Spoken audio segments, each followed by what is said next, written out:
know you feel the vibes.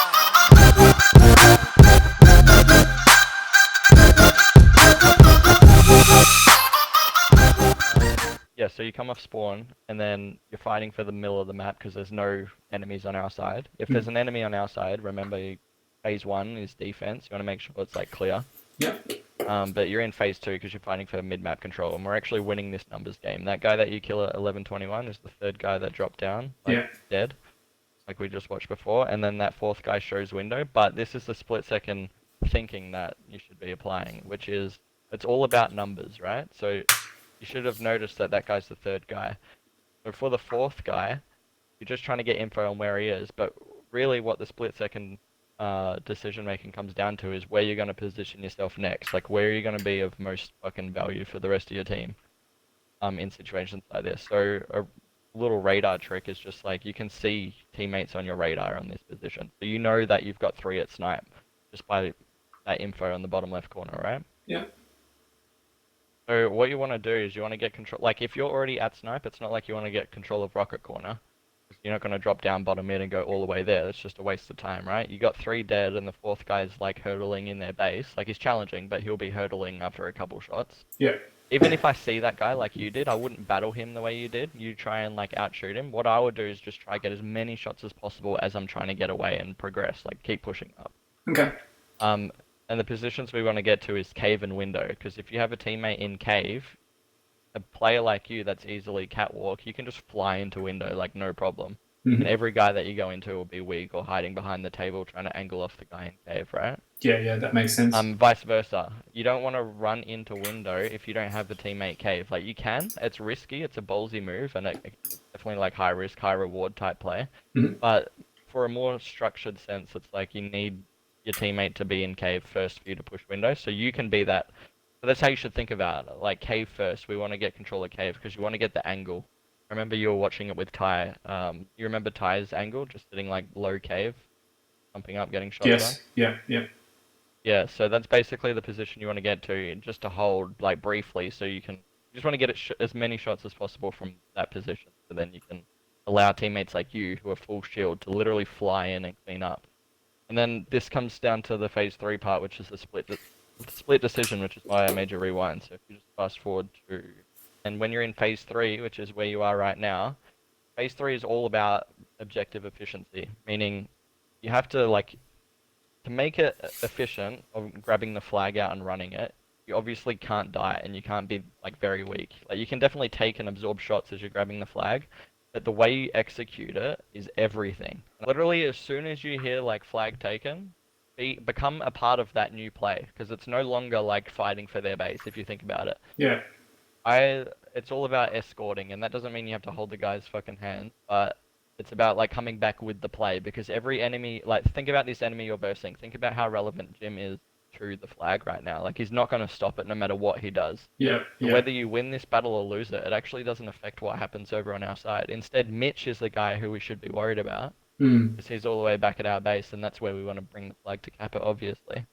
So I know it's super difficult in game to try and like bail on a situation, but that's the type of discipline that you need. It needs to be like, oh shit, this is the situation we're in, we're running the flag back, this is all that matters. Yeah. Let me connect with the flag guy and be a part of any battle that's relevant to making it safe to like come back and cap it.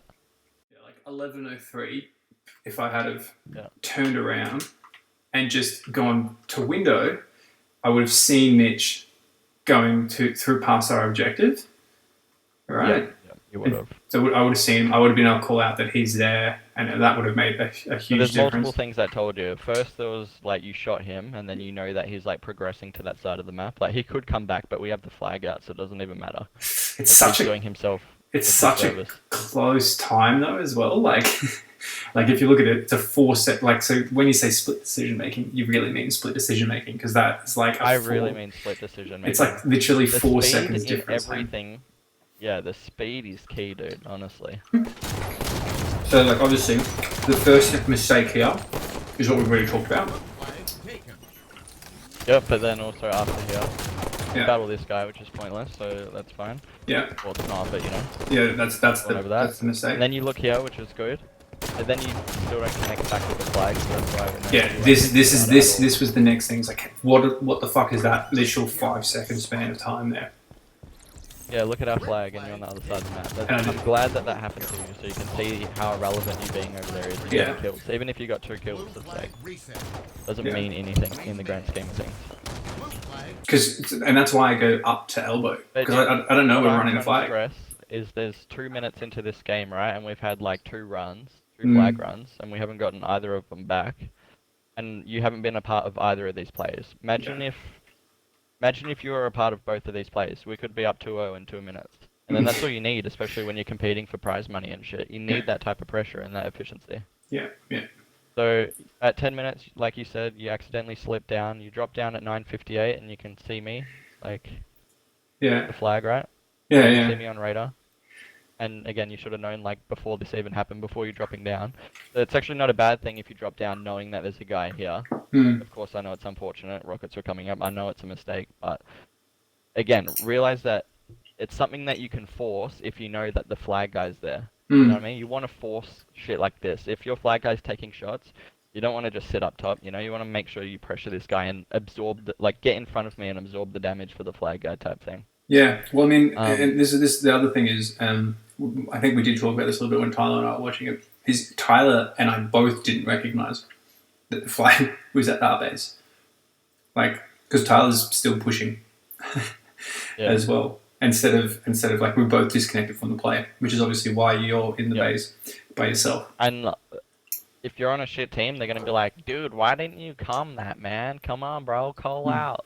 It's like, you don't need to play with callouts. Callouts are all complementary, and it just gels everything, makes it like really nice and crisp together. I love But like, I'm running a flag back.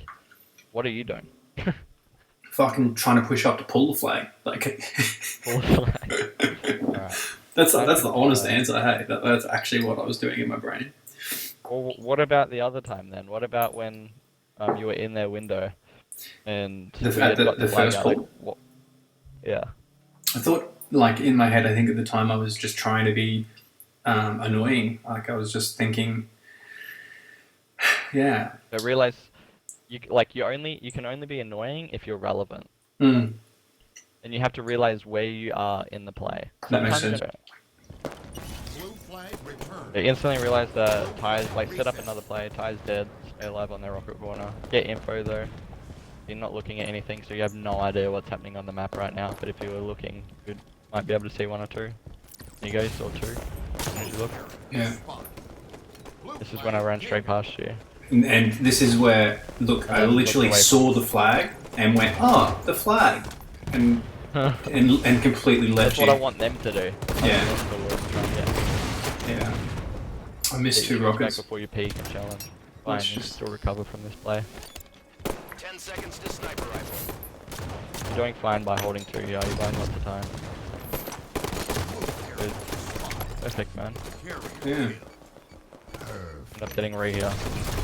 Stay alive long enough for a player like me who's gonna literally soar across the map to try get a re.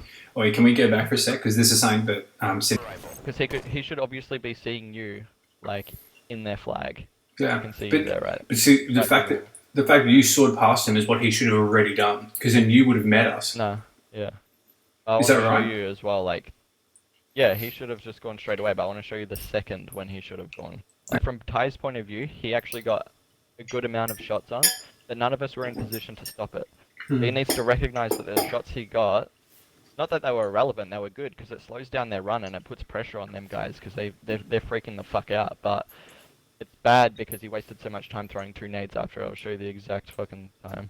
So go first person. So he shoots BR, gets the flag guy weak, he knows where the flag guy is. He sees another guy top hat, he knows where at least 2 are, and as soon as he saw that, he should have been running to their elbow. Yeah, so that was 9:22 or 9:23. Around there. And then he threw those 2 nades where he could have been over there. Yeah.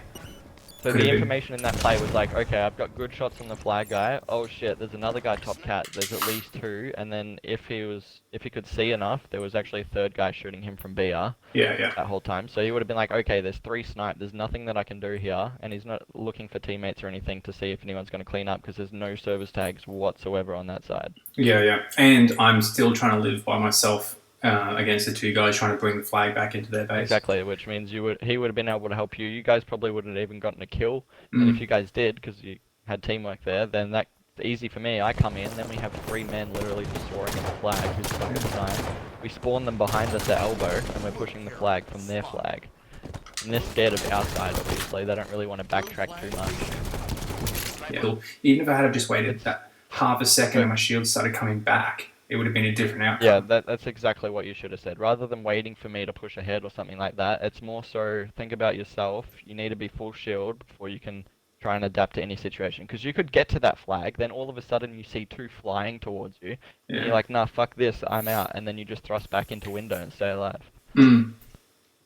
But yeah. Oh, I could have helped Tyler fight 2 of them on our elbow as defense, like phase 1.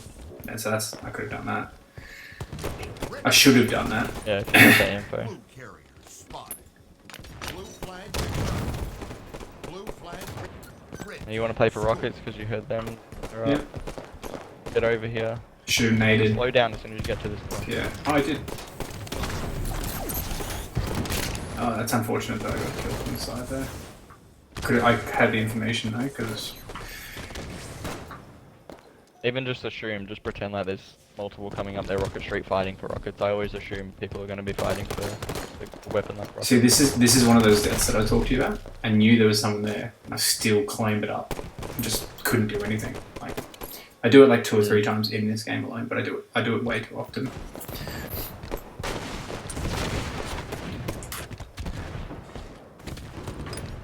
When you get to elbow, this is your spot where you can like get the info and stay alive. You kind of pushed in here, but you could have got the same angle from elbow. Remember jumping up on that little thing? Yeah. Just create angles that you... Sorry, we ended up. Red carrier spotted. But yeah, I guess like to sum up that whole game, the biggest things were I got to stick to defense, like primary, like stick to can I defend, or is it better to get map control? I guess it's like fitting in with the play that's happening. So like trying to use the death cam to that's go, what I mean about adapt. It's like anything could be happening at any time you spawn. So that's why you have to be ready. Like, okay, do I need to defend? No. Like you can get that info from death cam before you even spawn. You can exactly. see like where your teammates are positioned. You can find out where enemies are. You can see if anyone's sneaking through, like through that whole time. Yeah. So it's get info from the death cam, and then fit into the play from that. Whether it be, are we defending? Are we attacking? Are we just getting map and control? you can see which player's doing which, and you can even start controlling players in a game because you can notice this. Like if you see Tyos or somebody else on the enemy's elbow, and you can see like 3 at snipe, or you've got info, or even if you don't have info, if Ty's not getting shot out at all in their flag, you can like literally if you look at someone on their elbow, like a teammate I'm talking about, if there's no shots going on, you know that guy's pretty safe. It's like, okay, why isn't that guy pushing in then? You can pretty much just like tell them to push in. Yeah, the biggest thing is like the objective efficiency. It's like it doesn't matter what's happening in the game. If you can see a play that involves getting a flag out of their base and back to our base, be a part of that play. Yeah. Like obviously that sounds so simple, but I hope in them couple situations I tried to explain like how you can tell that a flag's getting run. You just have to see, like, first of all is the service tag. If anyone's on their side of the map, you don't have to feel like you have to grab the flag for there to be a flag run. You can be like, oh shit, I've got Dan over in their elbow. All he needs is one person with him to, like, make this a lot fucking easier to run it back out. Otherwise, I'll play my life out and I'll end up fighting one. I might win the battle, I might not, so I'll stay alive. There's no pool. All of a sudden, there's 2 that came back for me, and then I might die, I might not, like... Either way, I'm not getting a flag out. But if I have a teammate there, we're just almost fucking brute forcing our way into their flag, because there's no way that 2 of us are going to die to one guy. And then again, if like a second guy jumps out, just adapt, just stay alive. Like think about it, it's even playing field then, it's 2v2. Like if you can rotate fast enough, it's all about timing, remember? You just have to be like, oh, the enemies... I'm just good at recognizing when teammates are in a certain position with an objective, like with the flag or something. Yeah. Because I know where they're safe and where they're not. Red flag returned. So if you can like think about that with enemies, if you feel like, oh, the enemy's safe, there's nothing that we can do here, just overextend and try like beat them to where they're trying to get to. And sometimes like on Truth, for example, you can just overextend to top mid, you go from car bubble to top mid. If they're all, like, think about it, if there's 3 or 4 on your flag, instead of going all the way back to, like, instead of overextending, sorry, all the way to their side, Yeah. you're giving them map control as they come back over the top of you. Like, it's a symmetrical map, so it doesn't matter how you look at it outside their side. All that matters is like there's a center and you can block them on either our side or block them on either their side. Doesn't matter. Blue carrier spotted. Carrier kill. Three. Double kill. Red carrier spotted. So you start to get in a rhythm, like when you Yeah. stay alive. Like you stayed alive really good on their flag, for example. But if you do that every single death, if you try and stay alive every single death, you'll get in this rhythm of like, oh shit, shit's really working out when there's somebody near me. So you'll try and like automatically gravitate. And then that's when I get more technical, like if you see a guy on their elbow, like a teammate, and you're Rocket Street, and that guy on elbow starts pushing in, you need to make your execution getting to him as fast as possible, like 10 out of 10. Because there's only a few, like there's only like milliseconds really of time that you have to spare before that guy's like down too many shots and he's gonna die. You have to really like have that invisible rope and chain next to him and be like, shit, I'm coming. Otherwise communicate with him. But like I said, just to fundamentally like practice, it's just all about how you execute getting to the enemy or to your teammate to help the enemy. Yeah. Kill the enemy. Fuck me. Dude, yeah. But yeah, you can anchor a lot of spots too. Just realize what part of, like what part of the map you're